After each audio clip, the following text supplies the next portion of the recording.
Welcome to this session of Family Communication. In this session, we'll continue our conversation about the research into how parents communicate with their children. You might recall from the previous session on this topic, we noted that the research in this area is vast, and rather than trying to slog around in the specifics of various topics within this research, our choice instead is to focus on broad ideas, large concepts that animate much family communication. So, in the previous session, we talked about some of those crucial types of messages that parents have to send to their kids. In this session, we focus in on two specific kinds of communication that families involve themselves in. Specifically, we'll look at the research on teasing and on sarcasm. So think back to your own growing up experience. How much teasing was there in your family? Was there a lot of it? Who tended to tease who the most? Were there certain topics that people tended to tease others in the family about? Who bore the brunt of most of that teasing, and how did they respond to it? These are all the kinds of questions that research has looked into, and this topic, like others, is a broad one, and it's beyond the scope of this class to talk about every single angle of the research on teasing. What we can say, however, is that there are certain research findings that seem to be near universal, and I think that by discussing them, we'll have a pretty good handle on how teasing works in the family context. Well, let's start with this. What kind of family were you when it came to teasing? You see, research finds that most families tend to fall into one of two categories with respect to how they see teasing and how teasing works out in the family context. The first kind of teasing is what's called family normalized teasing, or to put it differently, families become teasing normalized family. All this means is that teasing is common. It means that people within the family tease one another. Now, principally, it's the parents that are teasing the kids, but oftentimes it's the kids that are teasing the parents. It can also be the fact that siblings are teasing each other. In fact, we'll talk about some of that research in a few moments. But the idea behind a teasing normalized family is that teasing is common, it's accepted, and in fact, it becomes part of the language of the family's interactions. In some families, it's actually encouraged and rewarded. So, for example, some teasing normalized families actually find it to be a sign of wittiness or intelligence that you're able to tease another family member on a regular basis. In these teasing normalized families, it's expected that you'll put up with the teasing, that you'll take it. And in fact, in teasing normalized families, when you try and push back against the teasing, you tend to lose credibility. You tend to be looked down upon. And in fact, pushing back against the teasing can end up making things harder and more detrimental than if you had just taken it. One of the things we find is that in these teasing normalized families, there's an assumption on the part of most, if not all, family members that the teasing is to be taken because it's understood in the proper manner. More specifically, teasing normalized families all seem to kind of understand that the teasing is not meant to be taken seriously, that in a sense it becomes a kind of love language. I love, therefore I tease. Now, this is never explicitly stated. Instead, the kinds of sanctions that come with pushing back against the teasing begin to create the message that the teasing is really to be taken as a kind of positive type of communication. Or it may be that families actually explicitly say, I just tease you because I love you. And so the idea then is that there comes to be this code that families are able to develop that allows everyone to understand the manner in which the teasing is to be taken. Now, this is a pretty important ingredient, and we'll talk more about that in a moment. But before we do that, let's talk about a common pattern that occurs in teasing normalized families. In teasing normalized families, oftentimes there's this pattern of teasing, and then a reciprocation of teasing, and then another reciprocation of teasing back. This cycle is important because by teasing back those that tease you, you indicate that you took the teasing in the proper manner, you indicate that you're able to keep up, and in a sense, you affirm your membership in the family. Or to put it differently, you've proven yourself. And so this pattern of reciprocation actually becomes a fairly positive one in teasing normalized families. Now, in previous sessions in this particular course, we've talked about reciprocity patterns, and this is one of them. But this is one of those relatively rare exceptions where there's a positive reciprocity pattern. Now, of course, it's possible that not everyone is on board with the teasing. And in fact, in a few moments, we'll talk about some research about the detrimental effects of teasing. But by and large, in teasing normalized families, when these reciprocity patterns come to be, they are accepted. And people tend to fall in line and tease exactly as you would expect. Interestingly enough, there is a fair amount of research that finds that teasing is often used as a kind of power move. That is to say, if a parent teases a child, for example, as often is the case when kids begin to be interested in dating, then that indicates the parent has some power over the kid who's being teased. The parent knows something. The parent has enough power to be able to tease the child. Now, if the child can tease the parent right back, then that acts to equalize the kind of power. But much research finds that oftentimes, whether it's intentional or not, teasing can be interpreted or can be used as an expression of power. Now, that becomes relatively important because we find in the research that fathers tend to tease their children more frequently than do mothers. And most of the research finds that fathers are doing more of this teasing as a way to reaffirm the power they have over the children. Now, don't take that the wrong way. It's not a mean kind of a thing. It's not as if fathers are lording it over their children. Instead, it becomes a kind of language that fathers use to express their power, to reaffirm that type of power. Well, we also know, for example, that this subtle reminder of power can oftentimes backfire. That is to say, if someone teases someone else and then they receive teasing back and then the original teaser can't take it, they forfeit that kind of power. Well, clearly that becomes a problem, and so therefore the power lens can be used to see several different types of outcomes when teasing is invoked. Clearly, teasing can also be used as a kind of affection. I mentioned a moment ago that it becomes almost a kind of love language in these teasing normalized families. One of the things that's interesting, however, is that when kids grow into adolescence, they tend to be more prickly, more sensitive to the teasing that occurs. In fact, what's interesting is that in the teenage years, there tends to be a restriction of the kinds of topics that they're able to be teased about. In the younger years, the teasing is more expansive. And in fact, most families come to understand which topics are fair game for teasing and which topics are out of bounds. Well, in the adolescent years, from the kid's perspective, those boundaries restrict, and there come to be more topics out of bounds and therefore topics they don't want to be teased about. So, for example, I mentioned a moment ago that a parent might hypothetically begin to tease their child when they start dating. Well, that often becomes an out-of-bounds topic for the teenager, and so the teasing that occurs from the parent to the teenager is pushed back. The teenager doesn't like it, and so it can become a source of friction or a source of conflict. Now, that can be perplexing, especially for fathers and daughters, because as fathers used to tease their daughters as a means of indicating affection, when the daughter moves into adolescence, the father continues to tease, because the father thinks that the topic of dating is in bounds.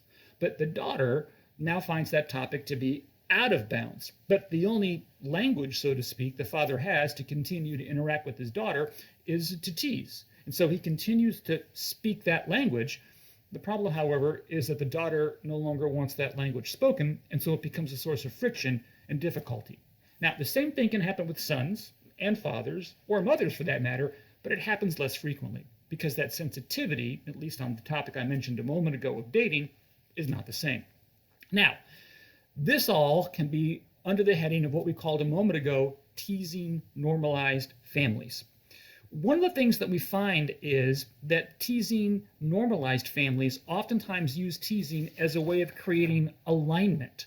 So alignment, you'll recall, is that idea that families form coalitions. Families have these temporary alliances that have something in common in this particular matter. So, for example, if you have a teenage daughter who is beginning to get interested in dating, it might be that the father and the brother team up and tease the daughter about her interest in some guy at school. So the father and the son now are aligned, and the teasing is what allows that alignment to occur. In fact, as a means of expressing affection, teasing can be used to create the type of alignment we just mentioned a moment ago. This ganging up on people, however, can have detrimental effects, because one thing that often occurs, even in teasing normalized families, is going too far. And going too far in teasing generally indicates that you've struck a nerve of some kind. And so when you begin to have this alignment that occurs when the teasing happens in a teasing normalized family, if it crosses the line, either into a topic that is now out of bounds, or the teasing just goes on too long, or it strikes a particularly important nerve to the kid who's receiving the teasing, then that's when the detrimental effects begin to kick in. Now, what are those detrimental effects of teasing? Well, let's talk about them after we talk about the second kind of family. In addition to teasing normalized families, there are what are called teasing prohibitive families. So teasing prohibitive families are those families where teasing is viewed as a negative thing. It's discouraged in teasing prohibitive families. These families don't want teasing to occur because they believe it's more often harmful than it is helpful. And so they don't see teasing as a means of affection. They see teasing as picking on people. It's impolite. It's not appropriate in a family setting because it could have some negative kinds of effect. Oftentimes, people in teasing prohibitive families are highly sensitive to the embarrassment or the humiliation that might come from being teased. And so therefore they try and get rid of all possible teasing that might occur in a family context. Some families that are teasing prohibitive will actually have explicit rules. Don't tease your brother. Other times it's an implicit kind of a thing where it's just not part of a family's regular means of interaction. And because it's not part of a family's regular means of interaction, teasing as a form of communication never gains traction. It never gets to the point where people begin to fold it into the normal routine of family communication. Oftentimes we find that in these teasing prohibitive families, there is one person who doesn't want to go along, who would prefer that teasing be normalized. And oftentimes that creates friction with individuals. Now, you may be thinking to yourself, well, in my family, it seemed like some people were okay with teasing and some people weren't okay with it. What kind of family is that? Well, that kind of family does seem to straddle the line, but generally speaking, these two categories of teasing normalized or teasing prohibitive tends to be a reference to the overall role that teasing plays in the family. If you have to question whether or not your family is teasing normalized or teasing prohibitive, it's probably more teasing prohibitive. Because the teasing prohibitive families usually have one person who's powerful enough, either because it's a parental role, or because it's the person that has the emotional power over the family, but someone has enough power to cut the teasing off. That tends to make it overall a teasing prohibitive family. Now, I mentioned a moment ago that research has found some potentially negative effects of the teasing, and that's true. And these negative effects of teasing stem from the fact that an individual might feel these effects. So it's not so much a family effect as a unit as much as it is an effect on an individual. If in your family of origin you were teased and you didn't like it, you might remember exactly how it felt. I mentioned a moment ago that some people in teasing prohibitive families are sensitive to the embarrassment or humiliation that come from the teasing.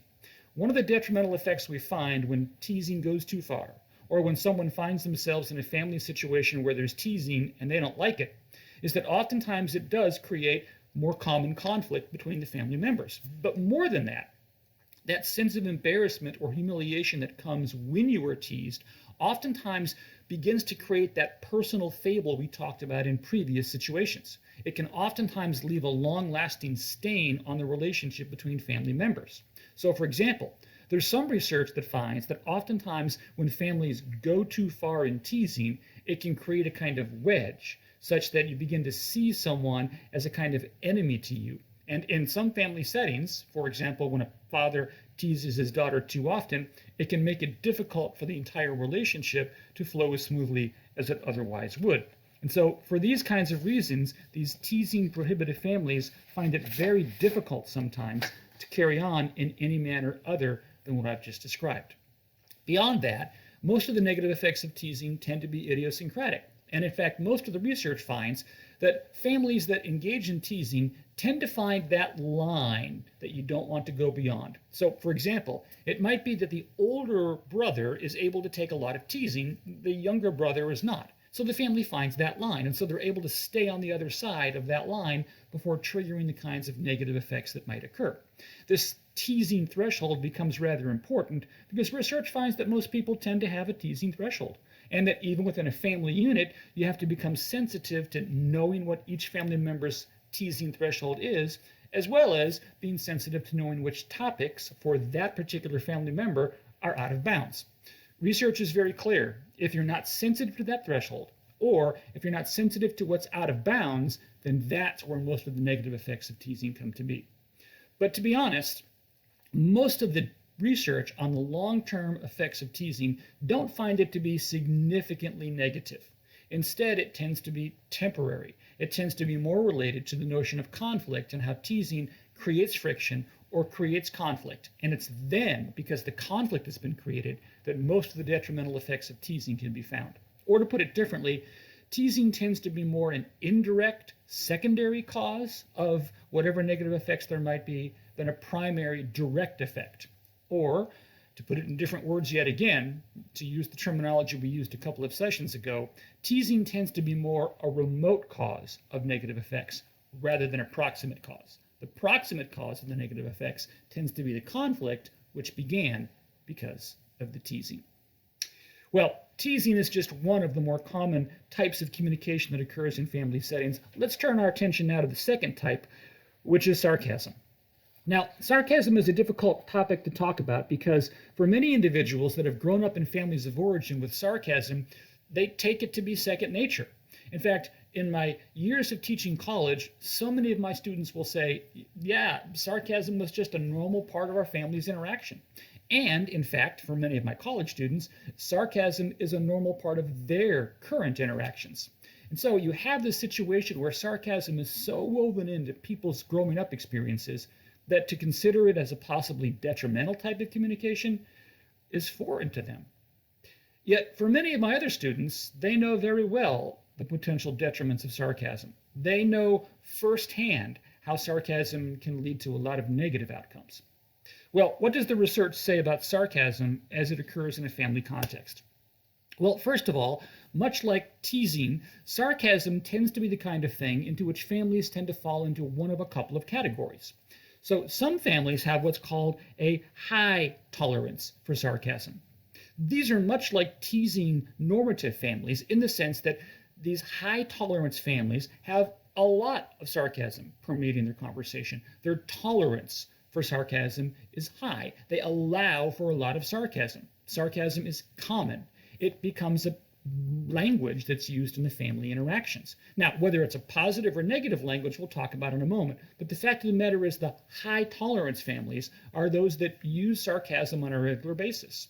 Some of them, in fact, come to expect it.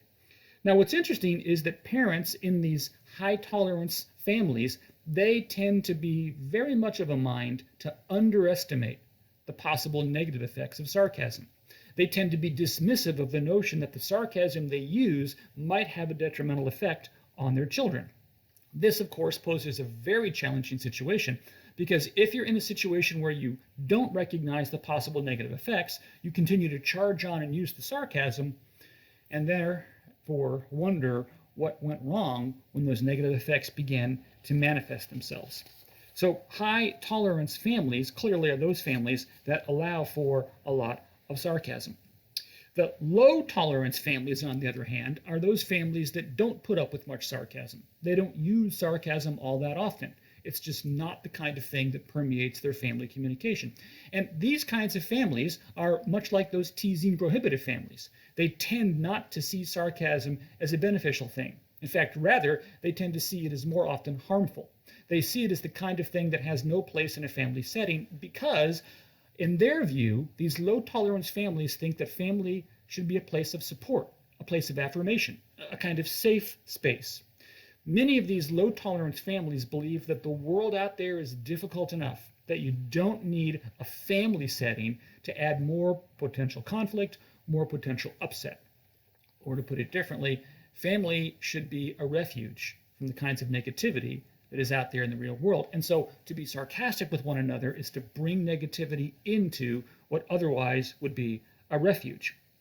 Now, how do we understand sarcasm? How is it used in a family kind of a context?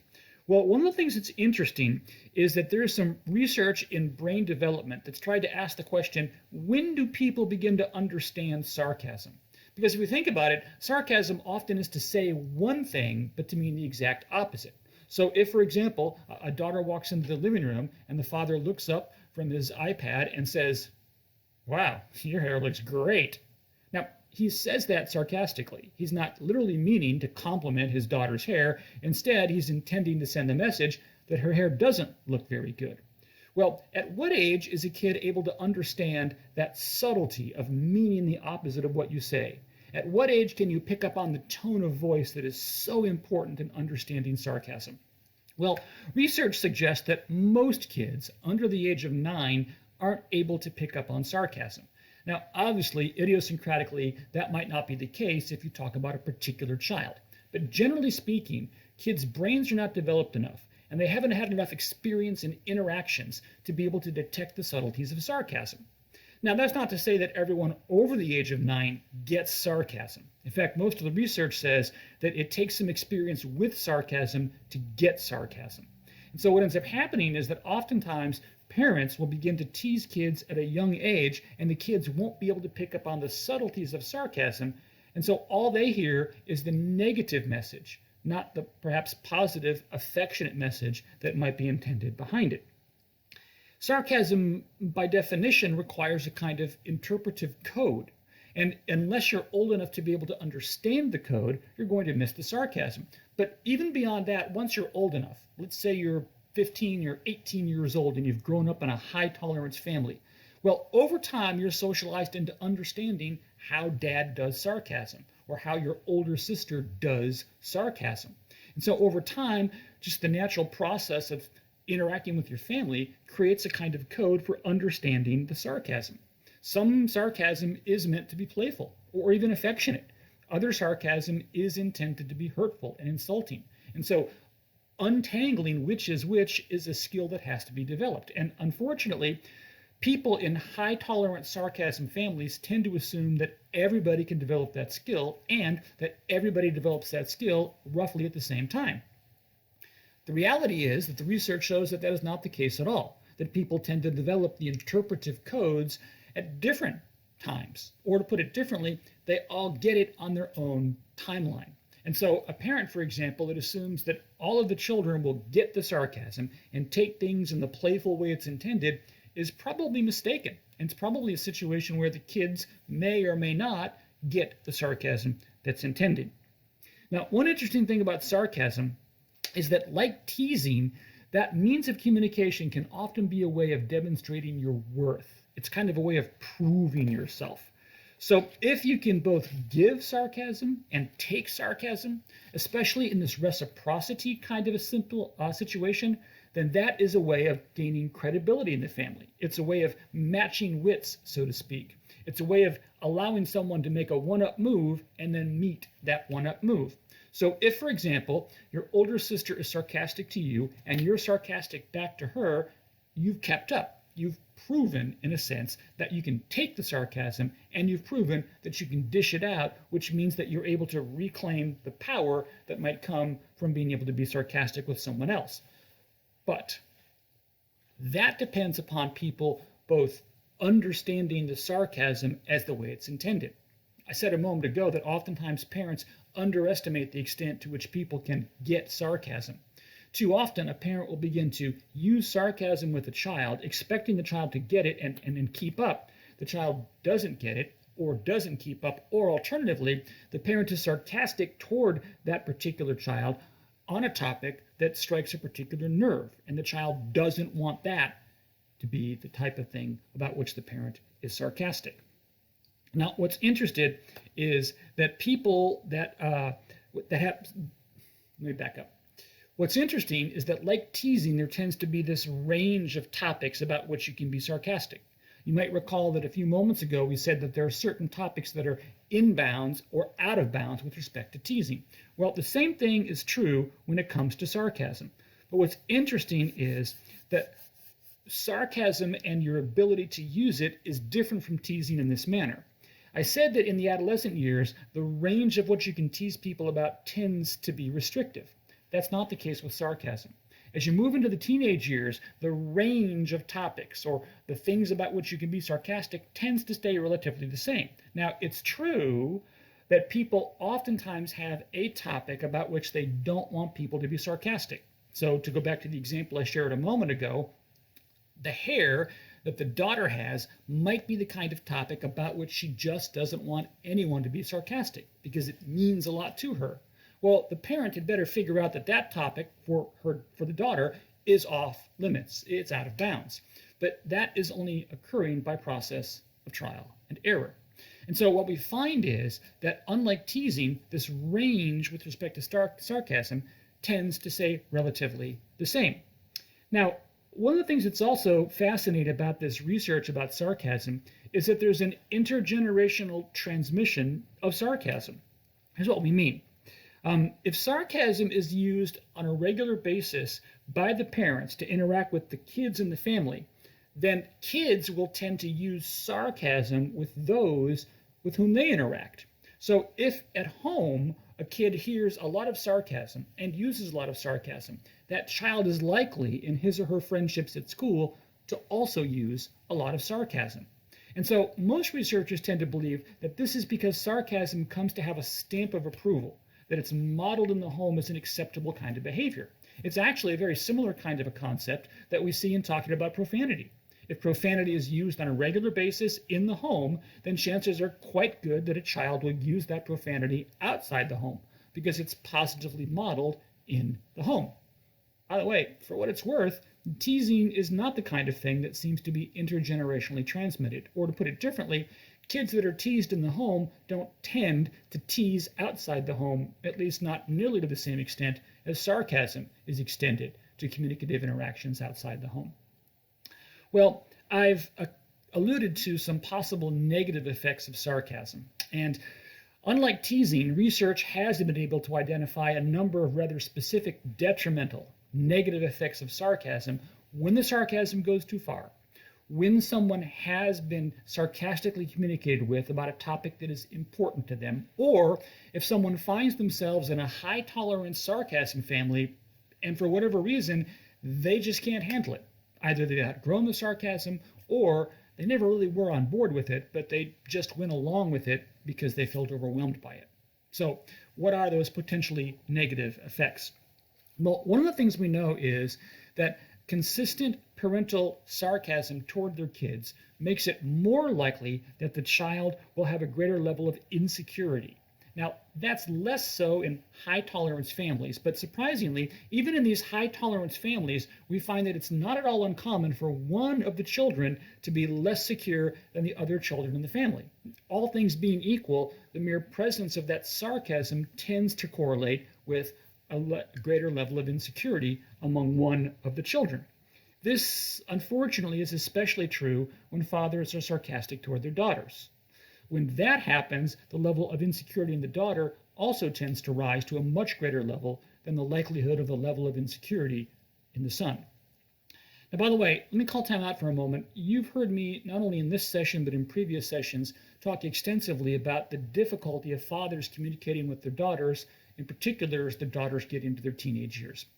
That's because that's a very heavily researched area, and it's also because that particular dyad of father-daughter tends to exhibit far more consistent and universal research findings than any other combination. So, for example, in studying mothers and sons with respect to sarcasm or teasing or anything else, we just don't see the same kinds of research findings.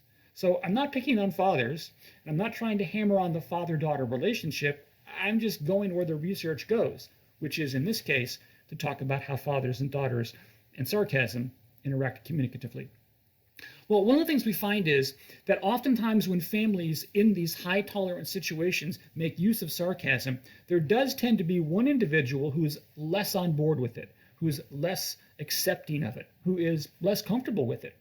And oftentimes that individual, whomever it is, whether it's the mother who sees the sarcasm among her husband and the kids, whether it's one of the children, anyone, for that individual, we tend to find that oftentimes there is this accumulated but unarticulated hurt. Now, that hurt can take many forms.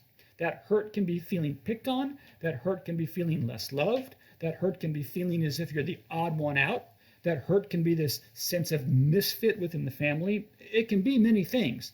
But research finds that in these high tolerance families, and even to a lesser extent, in the low tolerance families where the sarcasm begins to creep in, this one individual can, over time, begin to manifest these feelings of hurt. Now, those manifest feelings of hurt, as I mentioned a moment ago, are typically unarticulated, especially in high tolerance families. They're unarticulated because it's seen that to push back against the sarcasm is to cut against the grain. It is to create more problems. And so For many of these individuals, it's easier to go along to get along. Now, the going along part often means that they will mildly involve themselves and reciprocate with sarcasm, but generally it tends to be more of a shutting down, withdrawal kind of a thing than anything else. Regardless, the accumulation of that hurt oftentimes leads to some tension between other relationships with those in the family, or it leads to increased conflict. And we've seen previously in this class the detrimental effects that might come from increased conflict. Comparatively speaking, daughters are more likely than sons to be the ones who don't want to go along with the sarcasm that occurs in the family, but that research finding is a somewhat tentative one and highly subjective to the idiosyncrasies of the people that are involved. Finally, we mentioned earlier in talking about teasing that oftentimes teasing becomes a way of creating alignment, a kind of temporary alliance between people. Well, a similar kind of thing occurs with sarcasm. Research does find that these patterns of sarcasm alliance are a thing. They occur with surprising regularity. What's interesting, however, is that with sarcasm, when the alignment occurs, the person who's being talked to sarcastically, who's not aligned, oftentimes feels unaffiliated. And that if there's a consistent ganging up through sarcasm on one member of the family, that individual often feels as if they are not quite the same. They oftentimes feel as if there's something different about them, and too often they read into that this sense of depravity, meaning they lack something, meaning they don't quite fit in, meaning that there might be something wrong with them. Now, this is more so to be the case in early adolescence, but the reality is that you need to be on the lookout for this in any kind of a family situation.